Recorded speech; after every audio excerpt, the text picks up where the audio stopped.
the San Francisco 49ers have one goal, and that's the Super Bowl.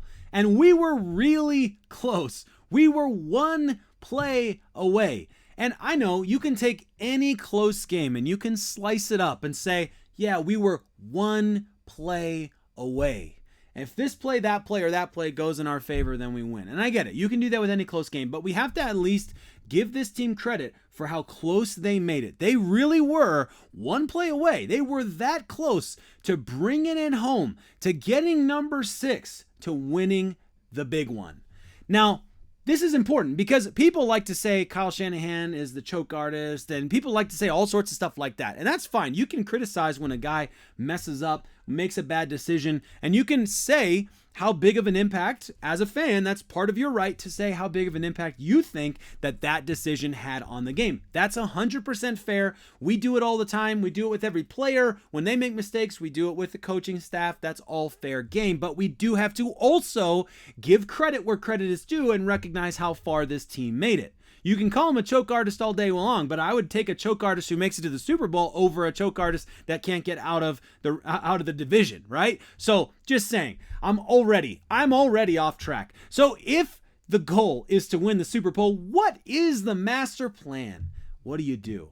I think there's 2 pieces to it. Number 1, it's don't let your team change drastically if you can. Keep the team together as much as you can. Keep the important guys around. That's key. The second piece then is to improve in your weaker areas.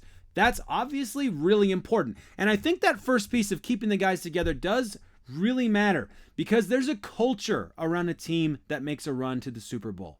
There's a culture around that team that gets created when they grind day in and day out and they win the vast majority of their games and they go through really difficult games in really difficult places and they find their way to the Super Bowl.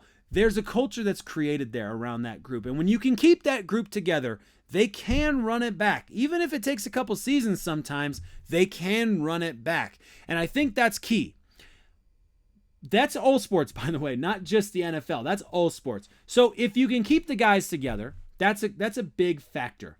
Now, in today's video, we're talking about an insider take that will leave you feeling more optimistic about keeping the guys together, about running it back this season and going at that ultimate goal, the Super Bowl. And later in the video, I have more Brock Purdy love to warm your soul.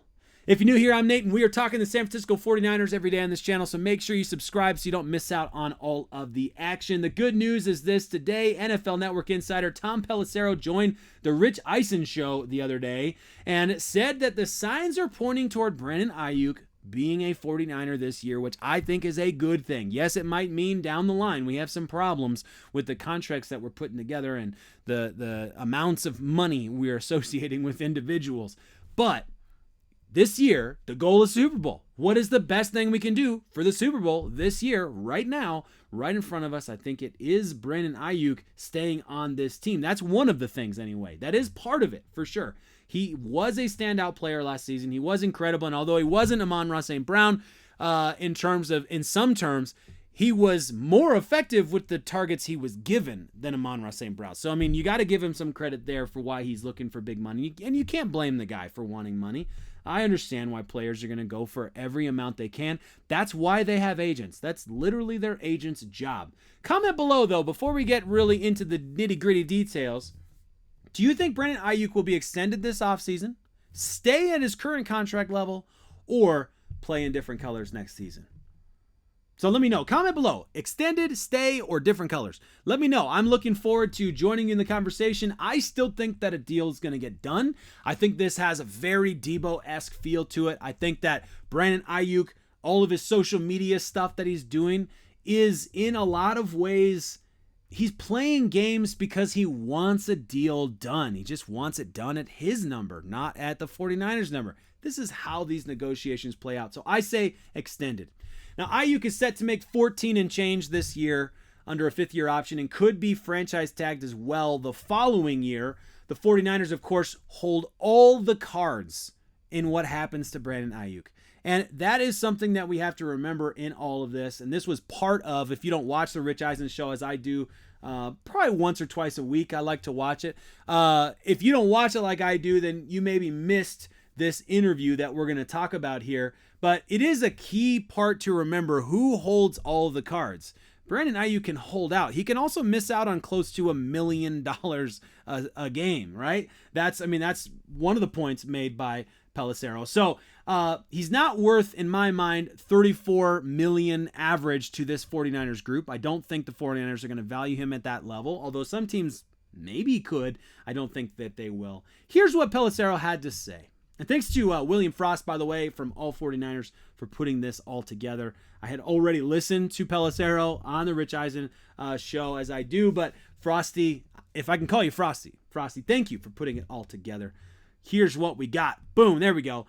Listen, the 49ers have spent the offseason trying to get a contract done. He has the same agent, actually, as Tua Tagovailoa, and they haven't been able to this point to figure out exactly what that number should be. We've all seen these massive contracts get done. Amon-Ra St. Brown at $28 million annually. Jefferson at $35 million annually.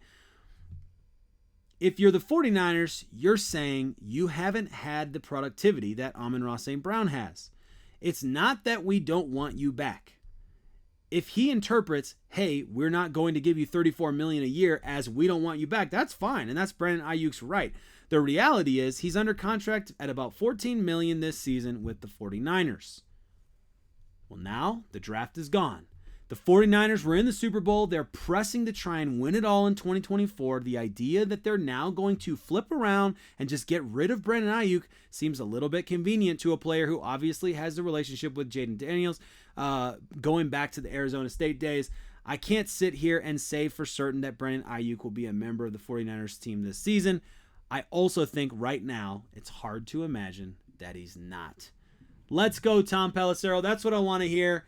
I'm in agreement. I do think that Brandon Aiyuk is on this team. I do think it's also possible that Deebo Samuel's gone next season. And so this could be that golden opportunity one more time to run it back with all the same guys, just about all of the same guys, bar a couple guys like Chase Young, Eric Armstead, etc. But whatever. We'll move forward either way. In other news, as I mentioned early on in the show, a lot of tight ends love Brock Purdy. Logan Thomas had this to say about Brock Purdy, just pushing the narrative forward, and I absolutely love it. Remember, Logan Thomas was a former quarterback that couldn't make it happen, and he turned tight end and found a career in the NFL as a tight end. But as a quarterback, as an aspiring quarterback, as a backup quarterback that couldn't get it done, as a guy who failed, his perspective on Brock Purdy is interesting to me because of Brock Purdy's story. His take makes sense. So speaking to Jennifer Lee Chan, Thomas said, he's great. He's always locked in. It's my first time out there with him, but he seems to be intense and be on his P's and Q's, and that's what you want most out of your quarterback. He's played a lot of football. He understands what he wants, and he understands what it's supposed to look like. So for him to assert himself in that way, that's what's going to make the team that much better. In addition to that, George Kittle said last week, he looks like the guy, which is really nice. He's in the building every day and is the same guy every single day.